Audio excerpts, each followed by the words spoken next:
kita sudah bahas dua. Satu, hati yang bersih tadi, qalbun salim. Yang kedua adalah wara. Yang ketiga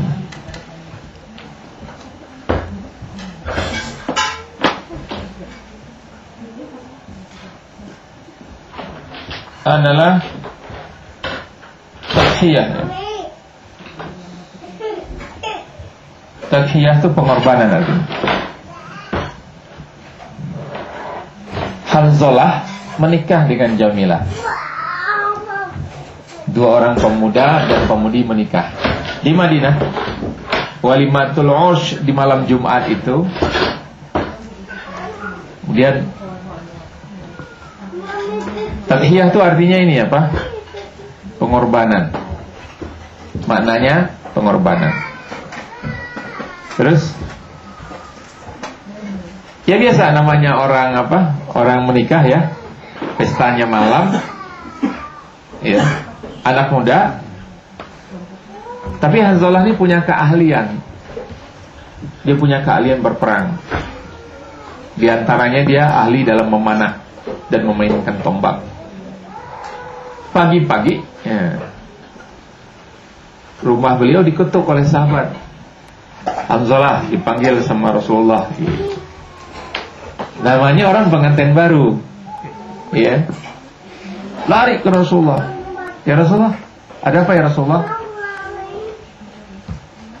Tidak ada keterangan dari hadis itu detailnya, tapi Rasulullah nanya begini. Ya Hanzalah, apakah saya membuat engkau terburu-buru? Ya. Mungkin sletingnya belum naik atau bagaimana, wallah. Tapi waktu dulu nggak ada sleting ya maksudnya. Tapi nggak tahu. Tapi isi hadis itu begitu.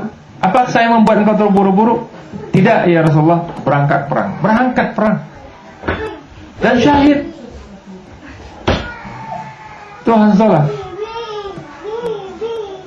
syahid. Jadi Rasulullah datang ke tempat Jamilah, istrinya.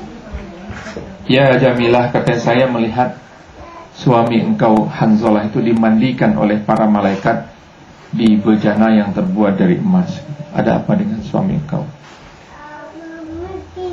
Malu Jamilah menjawab, ya Rasulullah, katanya, tadi Hanzalah itu belum sempat mandi ya Rasulullah.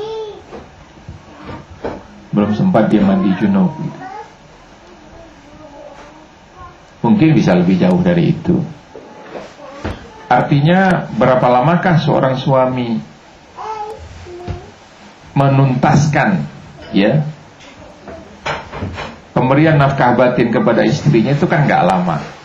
Tapi itu ditinggalkan untuk taat kepada Allah dan Rasulnya, dan dia mendapatkan keridhaan Allah dengan dimandikannya. Jadi Allah memperlihatkan pemandangan Hanzalah itu dimandikan oleh para malaikat dari bejana yang terbuat dari emas. Itu pengorbanan. Habis waktunya. Masih ada? Ini tambah lagi ya? Boleh. Baru 3 Bu. Ini coba coretannya aja banyak biar kelihatannya canggih gitu. Sebetulnya dikit ini. Yang keempat berarti ya, itu adalah karim atau karimah. Ini maknanya dermawan. Jadi suatu ketika Rasulullah SAW memotong seekor kambing atau domba lah gitu ya. Terus beliau kuliti, terus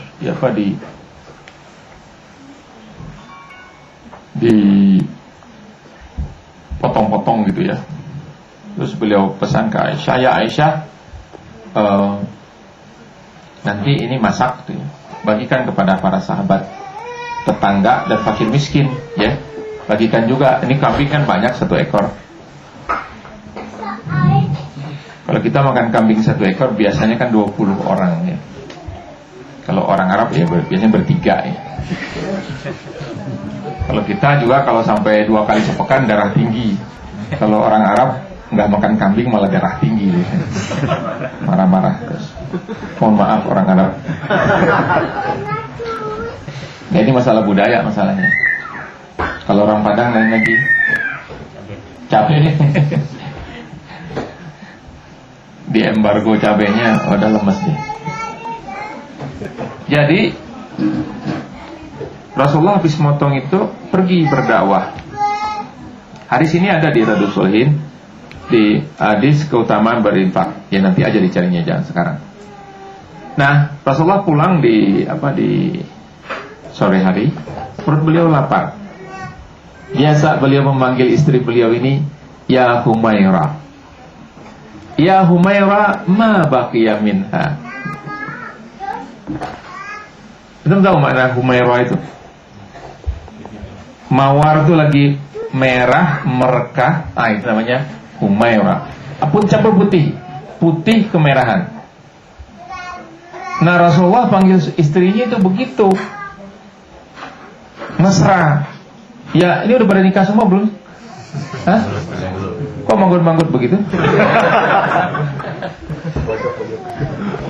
Ngerti gak nih?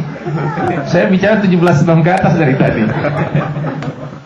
Jadi ya Humaira, kata siapa? Wah, yang kemerahan. Memang Aisyah tuh kalau lagi panas udara itu pipinya itu agak merah gitu. Nah, manggil istri itu begitu, mesra. Manggilnya ya Humaira, panggilan yang dia suka gitu. Jangan ya yang 2 bulan 3 bulan setelah itu Mario Kempes apa segala macam. Enggak bagus. Berusaha ke Rasulullah, panggil yang bagus. Itu Kang Asyapnya. Jadi ikhwan wa akhwati fillah, Bapak dan Ibu sekalian, ma baqiya minha. Ada di hadis itu ada. Apa yang tersisa dari daging kambing yang kita potong tadi pagi? Qalat ma baqiya minha illa katifuha. Aisyah tersenyum dia. Habis ya Rasulullah. 1 ekor kambing dipotong, disuruh bagi-bagikan habis. Illa katifuha, ada nih sepotong. Sisanya sebesar telapak tangan ini lagi. Katifuha, katifuha itu daging paha depan. Antum tahu kambing nggak? Ada yang tukang kambing sini?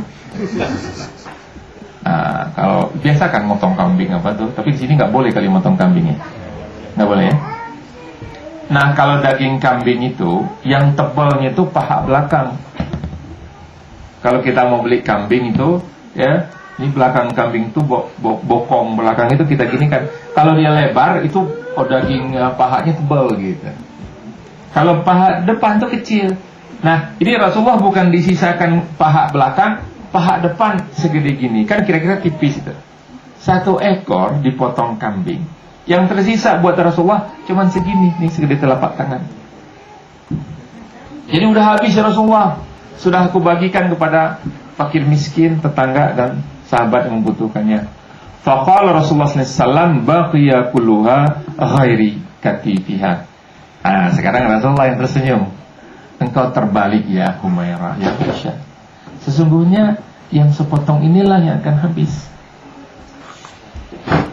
Sedangkan apa yang kau infakkan, sedekahkan itulah kekal di sisi Allah Subhanahu wa taala. Bisa dipahami nggak di sini? Jadi apa yang kita makan, kita foya, kita belanja apa?